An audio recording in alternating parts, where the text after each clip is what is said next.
Tujuan aksi nyata modul 1.4 adalah agar CGP dapat menyampaikan pembelajaran dan penerapan konsep inti dari modul budaya positif serta pemahaman mengenai konsep-konsep inti dalam modul budaya positif.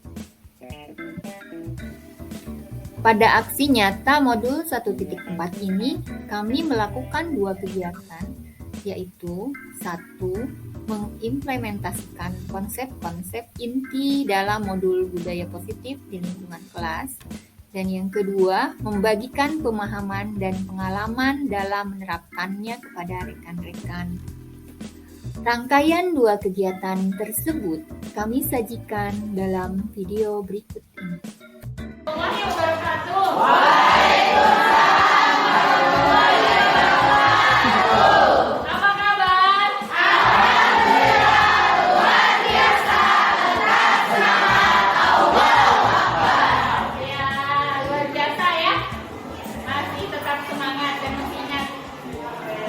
Kita ya, kalau kita ini apa kabar begitu.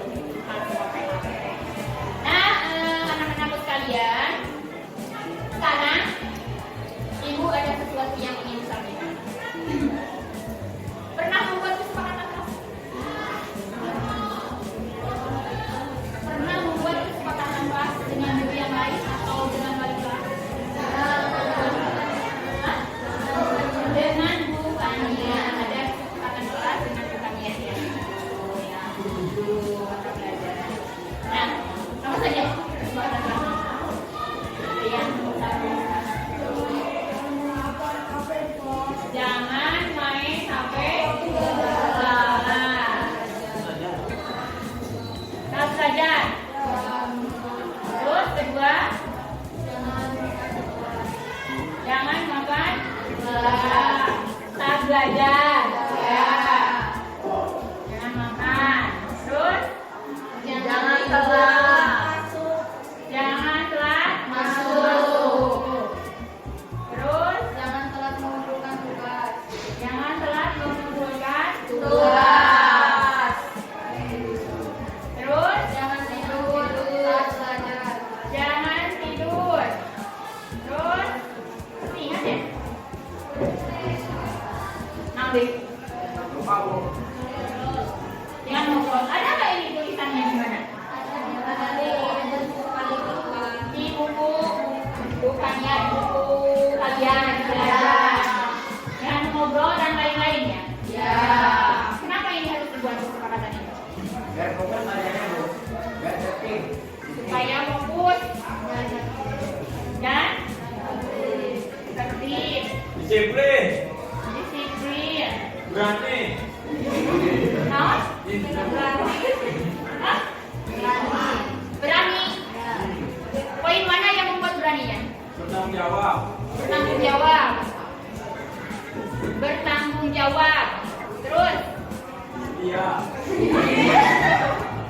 benar setia. Masuk nggak poin setianya? Masuk, Bu. Masuk. Masuk. Enggak. Setia terhadap. Assalamualaikum warahmatullahi wabarakatuh. Alhamdulillah, segala puji mari kita sama-sama panjatkan kepada Allah Subhanahu wa taala. Salawat dan salam semoga selalu tercurah kepada junjungan kita Nabi besar Muhammad SAW, keluarganya, sahabatnya, serta umatnya sampai akhir zaman, dan mudah-mudahan kita termasuk di dalamnya.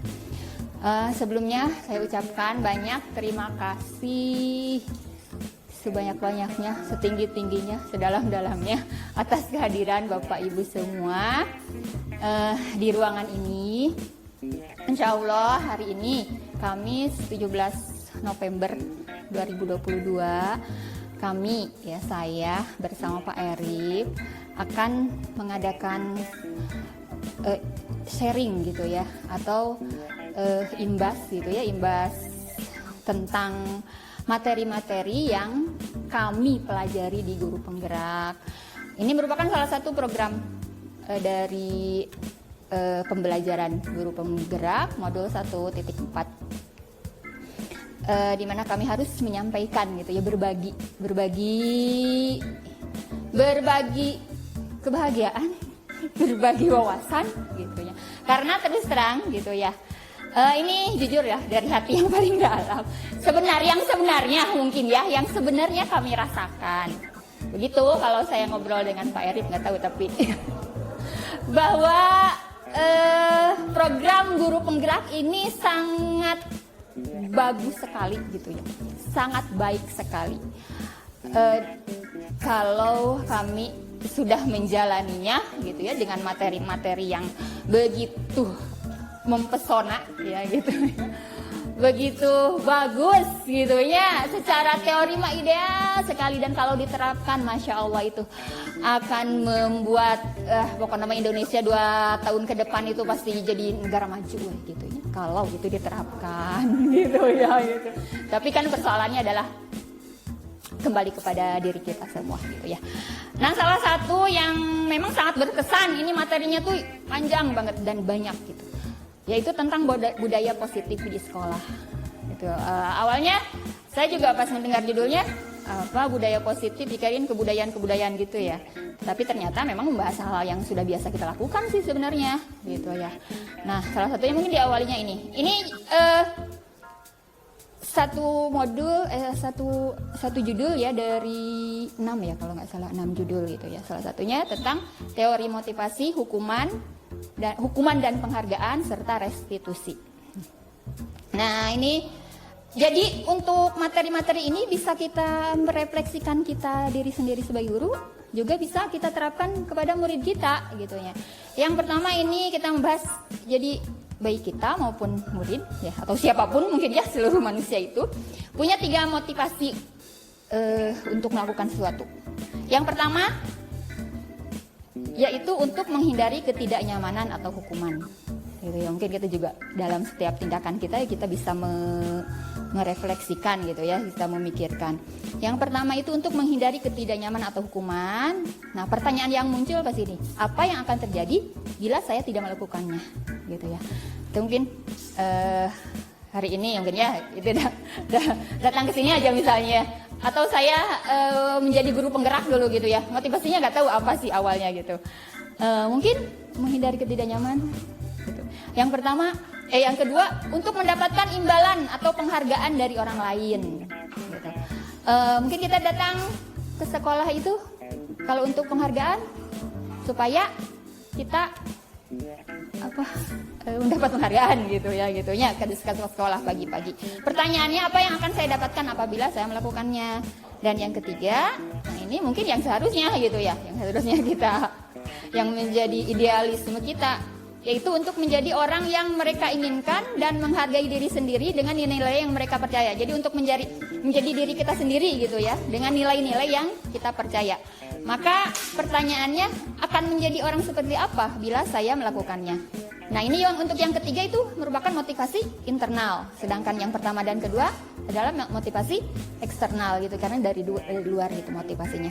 Nah, ini yang terjadi mungkin ya selama ini, setiap tindakan kita, baik diri kita ataupun murid kita. Nah, sebagai guru, nah ini kenapa harus kita pelajari gitu untuk murid kita, karena sebagai guru kita juga harus tahu mereka itu melakukan seperti apa, nanti hubungannya ke hukuman dan penghargaan. Nah, ini ada perbedaan antara hukuman, konsekuensi, dan restitusi. Jadi selama ini mungkin yang sering kita lakukan gitu ya, ini yang menampar kita ya yang menampar saya dan mulai merefleksikan diri dan memperbaiki diri gitu. Apa yang selama ini sering kita lakukan terhadap anak didik kita, terhadap murid kita gitu. Kalau ada hukuman, ada konsekuensi, dan yang tertinggi adalah restitusi. Hukuman itu bentuknya tidak terencana, kemudian sifatnya satu arah, biasanya berupa fisik atau psikis. Pada umumnya, murid akan disakiti oleh perbuatan atau kata-kata kita. Yang kedua, konsekuensi. Kalau konsekuensi itu sudah terencana atau sudah disepakati, dibuat pihak guru, tapi murid sudah mengetahuinya. memang tidak nyaman, tetapi dalam jangka waktu pendek. Sedangkan untuk restitusi itu adalah pendekatan untuk menciptakan disiplin positif. Jadi panjang gitu ya pembahasannya untuk restitusi. Nah, mungkin jadi sekilas aja saya sedikit saja gitu ya menjelaskannya, berbaginya gitu ya. Karena ini sangat nyata perbedaannya ya kalau kita melihat bagan ini, melihat tabel ini. Bagaimana kita bisa membedakan antara hukuman, konsekuensi, dan restitusi.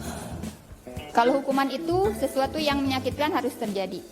Kalau konsekuensi sesuatu harus terjadi. Kalau restitusi merupakan pilihan. Jadi ada pilihan mau melakukan apa, A, B, C, D gitu.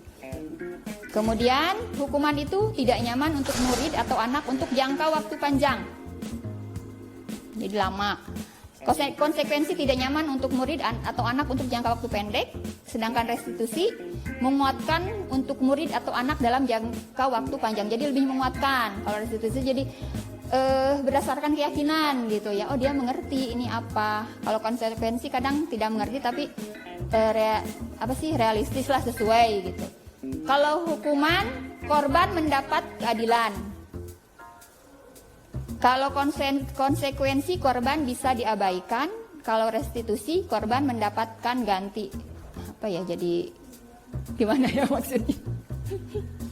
Jadi keadilan nih, kalau jadi dihukum gitu. Kalau melanggar itu dihukum gitu. Kalau konsekuensi itu diabaikan gitu kesalahannya, tetapi dibuat hasilnya itu yang nyambung gitu ya, gitu ya. Kemudian untuk selanjutnya, kalau hukuman itu murid atau anak akan tersakiti. Kalau konsekuensi itu anak dibuat tidak nyaman, dan restitusi itu anak mendapatkan penguatan. Jadi penguatan dari apa yang dia lakukan, tapi setelah itu dia menyadari kemudian ada perbaikan gitu. Penguatannya di sana. Jadi itu untuk bisa lihat perbedaannya ya. Dan selanjutnya juga ini banyak gitu ya kalau dibaca untuk membedakan apakah itu hukuman, konsekuensi, atau restitusi. Perilaku pasif agresif meningkat kalau untuk hukuman. Kalau konsekuensi, penguatan hanya bertahan dalam jangka waktu pendek. Kalau restitusi, masalah terpecahkan. Kalau hukuman, sistem tidak akan berjalan bila murid tidak takut. Kalau konsekuensi, memerlukan monitoring dan supervisi terus-menerus dari guru. Kalau restitusi, murid belajar bertanggung jawab untuk perlakuannya. Jadi ini tuh untuk menciptakan disiplin ya intinya, dengan apa gitu. Nah, kalau di budaya positif itu berarti seharusnya kita menggunakan yang mana? Restitusi gitu. Karena itu budaya positif yang memang berdasarkan keyakinan gitu, keyakinan mereka. Nah, di sini dilihat berlaku hanya pada sebuah institusi. Kalau hukuman, konsekuensi membantu penerapan mengikuti peraturan dalam masyarakat. Kalau restitusi itu fokus pada pemecahan masalah dalam jangka waktu panjang. Hukuman peraturannya adalah kamu harus. Kalau konsekuensi, apa peraturannya? Mampukah kamu melakukannya? Terima kasih. Kalau restitusi itu apa yang kamu yakini? Jadi keyakinannya dulu gitu yang gitu kan. Dan selanjutnya ya. Nah, begitu. Jadi perbedaan antara hukuman, konsekuensi, dan restitusi. Di sini dibagi, ada pembagiannya. Kalau hukuman itu merupakan identitas gagal katanya, karena sama sekali gagal gitu, tidak berhubungan dengan apa tujuan kita gitu. Kalau konsekuensi dan restitusi itu adalah identitas sukses disiplin gitu. Jadi konsekuensi ada manfaatnya gitu. Karena restitusi apalagi gitu dengan keyakinannya itu. Begitu Bapak dan Ibu, sekilas mengenai pencerahan mungkin ya. Mungkin sebelumnya sudah ada ya, seperti saya juga banyak belajar parenting dulu ya untuk anak, dulu tuh mendidik anak gitu ya. Banyak baca buku tentang konsekuensi. Jadi kalau mau hukum tuh harus dijelaskan dulu dari awal, harus diberitahu dulu gitu, jangan ujug-ujug kan gitunya. Tapi ternyata di sini gitu, kita pun memperlakukan murid kita gitu ya, anak didik kita juga kalau mau berhasil ya harus begitu gitu. Jadi tidak langsung dihukum gitu. Nah ini mungkin bisa berefleksi ya, coba Bapak dan Ibu dijawab. Mencatat 100 kali dalam buku kalimat saya tidak akan terlambat lagi karena terlambat sekolah, termasuk hukuman atau konsekuensi. Saya tidak terlambat lagi karena terlambat ke sekolah. Hukuman atau konsekuensi? Ada manfaatnya nggak gitu? Iya, karena terlambat tapi suruh nulis gitu. Berarti ini hukuman konsekuensi? Hukuman gitu. Lari mengelilingi lapangan basket 2 kali karena terlambat hadir di sekolah. Hukuman konsekuensi? Ibu, hukuman konsekuensi? Iya. Ada manfaatnya dan nyambung dengan kesalahan yang dia perbuat. Hukuman atau konsekuensi? Hukuman gitu ya. Nyambung nggak antara terlambat dengan lari? Tidak. Memberikan coretan yang dibuatnya membersihkan coretan yang dibuatnya di meja tulis. Konsekuensi. Murid diminta untuk push up 15 kali karena tidak menggunakan masker ke sekolah. Hukuman ya. Kemudian menggantikan kertas tugas teman yang telah dicoret-coret. Konsekuensi. Berjemur di lapangan basket pukul 12 siang karena mengobrol dengan teman. Hukuman. Murid diminta bertelanjang kaki sepanjang hari karena tidak menggunakan sepatu warna hitam sesuai peraturan sekolah. Hukuman ya, karena itu nyambung nyambung sih ya, tapi tidak itu lebih dilihatnya ke tidak tadi menyakiti anaknya kan ada bermanfaat ya dan manfaatnya. Berdiri di depan kelas sambil mengangkat kaki satu karena tidak bisa menjawab pertanyaan. Hukuman. Membersihkan tumpahan air di meja tulis karena tersenggol pada saat belajar. Ya, konsekuensi. Kehilangan 10 menit jam istirahat untuk mengerjakan tugas karena terlambat datang dan tertinggal pelajaran. Konsekuensi. Duduk di bangku di pinggir lapangan pada jam istirahat, tidak diizinkan bermain oleh guru, piket karena mencederai teman saat bermain di lapangan. Konsekuensi ya, nyambung. Konsekuensi aja iya. Terlambat hadir di pembelajaran daring 15 menit dan diminta untuk tinggal 15 menit. Sesudah kelas usai untuk membahas ketertinggalan pelajaran. Konsekuensi. Lari melalui lapangan basket 2 kali karena terlambat 10 menit untuk pelajaran PJOK. Konsekuensi. Karena nyambung ya, sama-sama lari. Hari tadi mah karena terlambat, kalau ini karena di pelajaran olahraga. Membersihkan WC sekolah karena mematahkan pensil kawan. Iya, hukuman gitu ya. Nah itu, jadi bisa dibedakan gitunya antara hukuman dengan konsekuensi. Mungkin itu sedikit ya mengenai berbagi pengetahuan. Yang restitusi pembahasannya panjang lagi. Mungkin disampaikan oleh Pak Erif ya. Pak Erif mau bahas restitusi, Pak Erif? Iya, nah itu untuk restitusinya. Selanjutnya dibahas oleh Pak Erif. Itu seperti apa sih restitusi? Kenapa? Berapa bab ya restitusi teh? Ada tiga babnya gitu ya, seperti apa restitusi itu. Jadi ini saya mah berarti membahas tentang hukuman dan konsekuensi gitu. Mudah-mudahan mendapatkan pencerahan gitu, dan tadi kita bisa melihat ini hukuman, karena hukuman itu sama sekali tidak ada manfaatnya gitu dan banyak menyakiti tadi gitu. Tapi kalau konsekuensi ya masih ada lah gitunya, dan yang paling top adalah restitusi. Sekian dari saya, terima kasih atas perhatian semuanya. Mudah-mudahan bermanfaat. Mohon maaf bila banyak kata yang tidak berkenan. Wabillahi taufiq wal hidayah. Wassalamualaikum warahmatullahi wabarakatuh.